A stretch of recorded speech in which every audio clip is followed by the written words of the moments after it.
Good afternoon बच्चों, आगे वाली क्लास चालू कर रहे हैं अभी अपन। मेरी बात सुनो, मैं हर रोज बताता हूँ, हर क्लास से पहले हमें ये देखना है P&L में खर्चा डेबिट सही है या गलत। उसका फैसला 30 to 37 1 करता है। अभी अपन 35 तक पहुंच चुके हैं, सेक्शन 35 अपना हो चुका है। 35D अपना प्रीलिमिनरी एक्सपेंसेस लास्ट क्लास में हो गया। उसके बाद अपन ने 35D, DDA ये सब कर लिया।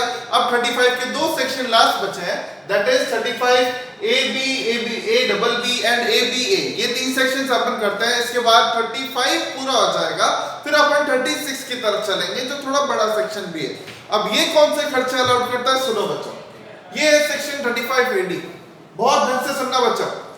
अब तक मैं आपको पढ़ा रहा हूं सेक्शन 30 to 35 से कि देखो बच्चों, अगर किसी का ये बिजनेस होता है तो वो बंदा अपने बिजनेस में अगर ये खर्चा करेगा तो 30 में अलाउड, वो खर्चा करेगा 31 में अलाउड। लेकिन ये सेक्शन बाकी से अलग है। मतलब मेरी बात समझना, 35AD पे थोड़ा पहले आप फोकस करो बच्चों। क्या हुआ, गवर्नमेंट को बहुत साल बाद, वैसे तो इनकम टैक्स 1961 से आया हुआ, गवर्नमेंट को इतने सालों बाद मन में रियलाइज हुआ कि हमने इतने सारे सेक्शंस बनाए हैं लेकिन एक भी सेक्शन किसी को प्रमोट नहीं कर रहा कि इंडिया में तू नया बिजनेस के चालू कर। मतलब मैं कोचिंग पढ़ा रहा हूं, अगर गवर्नमेंट कहती है इसी खरीद लो, 30 में अलाउड हो जाएगा, डेप्रिसिएशन अलाउड हो जाएगा, लेकिन एक भी सेक्शन किसी को ये नहीं कह रहा। मेरा दोस्त है जिसके पास पैसे हैं, लेकिन वो कह रहा है कि मैंने बिजनेस एंड प्रोफेशन में एक भी सेक्शन ऐसा नहीं देखा जो ये कहता है नई कोचिंग खोल लो,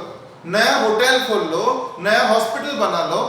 तो फिर यार क्या मतलब, गवर्नमेंट ने कहा कि एक ऐसा सेक्शन बनाया जाए जो लोगों को आकर्षित करे नए बिजनेस खोलने के। मतलब हर आदमी कहता है अपने तो पढ़ाई कर ली, जॉब कर लो, पैसा है तो क्या हुआ, इकट्ठे कर लेते हैं, जॉब कर लो।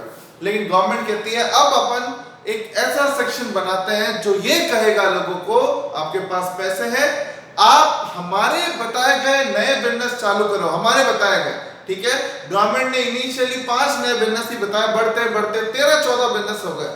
गवर्नमेंट कहती है जो बंदा हमारे बताए गए 13 तरह में से कोई भी तरह का बिजनेस नया चालू करेगा, अपने पैसे लगाएगा, नया बिजनेस चालू करेगा, उसको हम बहुत बड़ा बेनिफिट देंगे।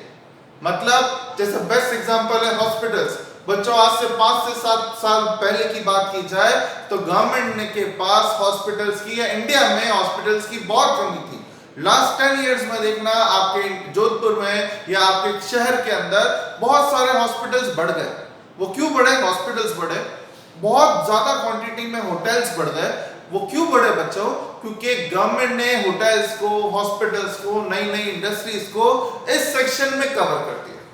और ये सेक्शन कहता है जो इंसान ये नए बिजनेस चालू कर रहा है, हर दूसरी तीसरी गली में, जैसे हम अपने शहर की बात की जाए, हर तीसरी गली में फ्लैट्स बन रहे हैं।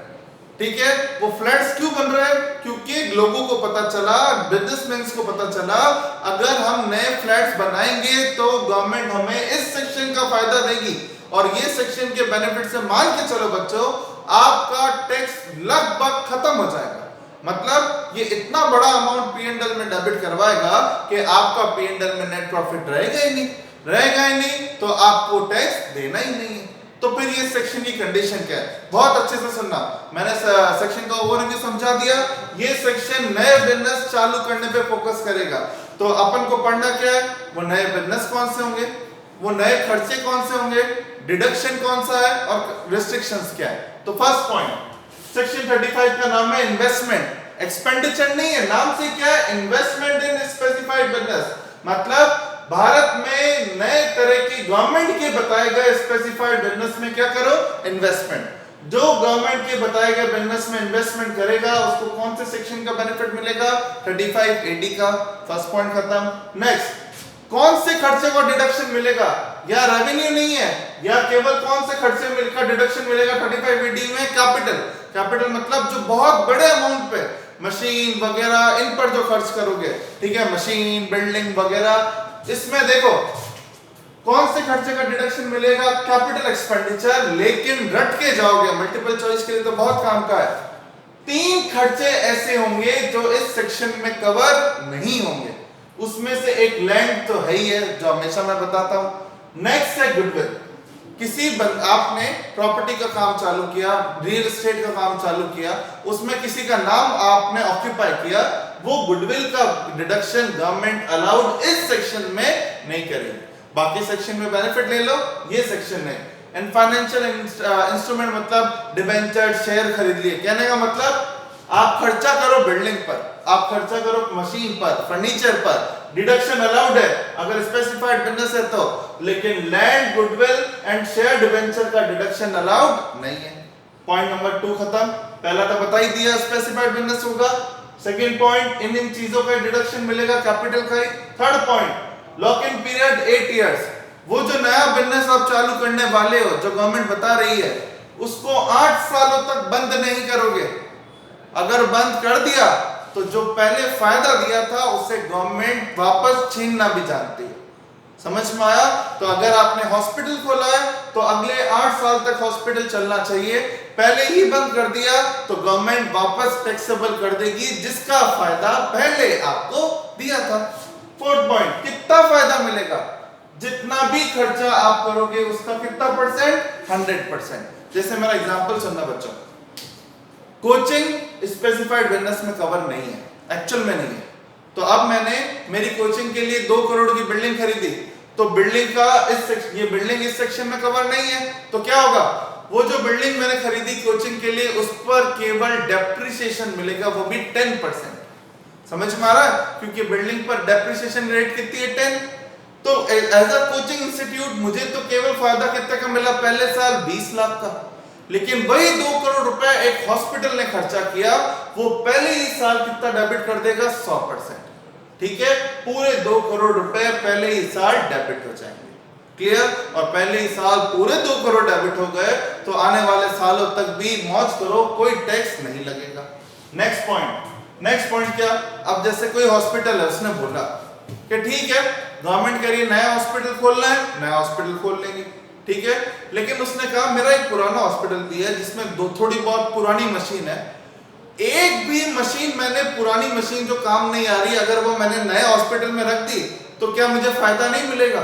तो गवर्नमेंट ने कहा यार थोड़ा तो गलत है। माना सब कुछ नया होना चाहिए, बिल्डिंग नई, मशीन नई, फर्नीचर नया, सब कुछ नया, लेकिन 4-5 किसी ने मशीन रख दी तो उसको बेचारे के साथ इतना बुरा मत करो। तो कल अगर आपके एग्जाम में आए 3580 कितना पुराना सामान अलाउड करता है, तो कितना पुराना अलाउड करता है? Old plant and machinery allowed करता है ओनली अप टू 20%। मतलब नए हॉस्पिटल में 10 करोड़ की मशीन है तो नए हॉस्पिटल में जो 10 करोड़ की मशीन है उसका 20% 2 करोड़ रुपए तक की पुरानी मशीनरी ला सकते हो। बाकी 8 करोड़ की तो नई मशीन होनी चाहिए। क्लियर? कल कोई पुराना सामान लाए उसके लिए ये एक तरह से बेनिफिट दिया गया। क्लियर? अब बात आती है सर बिजनेस कौन से? पहले तो मैं अलग अलग टुकड़े करके लिखवाता था, अब तो आप ये सिर्फ नाम याद रख लीजिए, क्योंकि पहले 100% भी था, 150 भी था। लास्ट ईयर गवर्नमेंट ने सारे बिजनेस पर 100 कर दिया, नहीं तो लास्ट ईयर तक 5 बिजनेस पे तो था 150, 8 पे था 100, अब तो सबको मिक्स करके लिख दिया। ठीक है, तो बस ये नाम याद रखो, मैंने सबको मिक्स करके लिखा है। अगर कोई वेयर हाउस समझते हो, कोई गोडाउन टाइप बनाता है, गोडाउन किसके लिए? गेहूं, एग्रीकल्चर प्रोडक्ट और शुगर के लिए। तो अगर आपने वेयर हाउस खोला, कोल्ड स्टोरेज खोला, एग्रीकल्चर, या जैसे आपको सुना होगा ना हर साल हमारे देश का बहुत बड़े अमाउंट में गेहूं खराब हो जाता है, गोडाउन नहीं मिलता, इसलिए तो गवर्नमेंट ने कहा आप गोडाउन खोलो, आप इस सेक्शन में बेनिफिट पाओगे। फर्टिलाइजर और हनी का प्रोडक्शन करो, नई फैक्ट्री खोलो जिसमें फर्टिलाइजर या हनी का प्रोडक्शन होता हो, इस सेक्शन का बेनिफिट पाओगे। हॉस्पिटल खोलो 100 बेड्स या उससे ज्यादा कैपेसिटी वाला, इस सेक्शन में कवर हो गया। क्लिनिक का बेनिफिट नहीं मिलेगा, हॉस्पिटल खोलो। होटल खोलो तो कौन सी कैटेगरी का खोलो? 2 स्टार एंड अबव कैटेगरी का, तो इस सेक्शन का बेनिफिट पाओगे। जस्ट याद रखना है आपको। हाउसिंग प्रोजेक्ट खोलो, घर घर फ्लैट स्कीम का बनाओ, स्लम रीडेवलपमेंट का एरिया बनाओ, तो इस सेक्शन का बेनिफिट है। इंफ्रास्ट्रक्चर, कोई बड़ा प्लांट बनाना, ब्रिज बनाना, वाटर टैंक बनाना, ऐसे इंफ्रास्ट्रक्चर से रिलेटेड प्रोजेक्ट भी इस सेक्शन में कवर होंगे।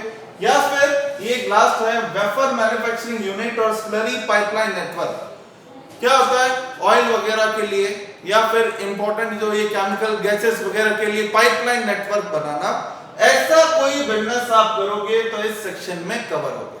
बच्चों ये नाम याद रखने आपको, इनमें से कोई भी बिजनेस आप करते हो तो उस केस में आपने जो कैपिटल एक्सपेंडिचर किया है, जितना भी बड़े अमाउंट में बिल्डिंग मशीन वगैरह खरीदी है, सबका 100% डिडक्शन मिलेगा इन 3 चीजों को छोड़कर। कितने साल तक बिजनेस चालू करोगे? 8 साल तक चालू रखना है। और पुरानी मशीन लाते हो तो लाओ, कितने परसेंट तक old plant and machine allowed है? 20%। ठीक है, सेक्शन समझ में आया? क्वेश्चन अभी दूंगा, वो आपको करना है। ठीक है, अभी नेक्स्ट सेक्शन छोटा सा 35A, BB एंड ABA। ये दोनों सेक्शंस बच्चों वोडाफोन, एयरटेल, रिलायंस, इनके काम के हैं। समझ में आ रहा है? क्या होता है, आप अगर आप किसी कोई बोले कि एयरटेल वालों का, रिलायंस वालों का खर्चा क्या है? खर्चा क्या है बच्चों? जो हम फोन पे एक दूसरे से बात करते हैं, खर्चा उस पर नहीं होता। खर्चे 2 होते हैं इनके बड़े बड़े। पहला होता है इनको गवर्नमेंट को लाइसेंस फीस पे करनी होती है और एक स्पेक्ट्रम फीस पे करनी होती है। 2G, 4G, 5G होता है ना वो। तो मेरी बात सुनो, ये वन टाइम पेमेंट करते हैं बच्चों, 1000 करोड़ दे दिए, अगले 5 सालों तक का लाइसेंस मिल गया कि इंडिया में 5 साल तक एयरटेल काम कर सकता है। अब 2G, 4G के लिए स्पेक्ट्रम फीस वो अलग से देता है, वो भी कुछ सालों के लिए होती है। गवर्नमेंट ने बहुत सिंपल सेक्शन बनाया, ABB is for licence fee and ABA is for spectrum fee. क्या कहती है गवर्नमेंट? P&L 1 साल का होता है तो डेबिट भी 1 साल का ही खर्चा होगा। एयरटेल ने आपको बोला मैंने 100 करोड़ रुपए खर्च किया है, 100 करोड़ रुपए लाइसेंस के लिए पे किया है, 5 सालों का लाइसेंस मिला है मुझे, तो खर्चा कितना हुआ? 100 करोड़। कितने सालों के लिए? 5 साल के लिए। लेकिन P&L तो 1 साल का ही होता है ना, तो गवर्नमेंट ने बहुत सिंपल किया, 1 साल में कन्वर्ट करने के लिए आप खुद भी समझ गए होंगे क्या करना है। जितना खर्चा किया उसको number of year of licence या स्पेक्ट्रम फीस से डिवाइड कर दो। 5 साल का 100 करोड़ है तो 1 साल का कितना हो गया? 20 करोड़। हर साल आप 20 करोड़ रुपए डेबिट कर सकते हो। ये फाइल फिक्स नहीं है, आपको याद रखना है एग्जाम में क्या आएगा? लाइसेंस फीस और spectrum fee divide by number of year of licence, जितने साल का लाइसेंस लिया है। बस सिंपल है, कोई दिक्कत नहीं है। तो ये 3 सेक्शन ढंग से समझो, क्वेश्चन दे रहा हूं, इसके बाद अपन 36 पे चलते हैं। ठीक है।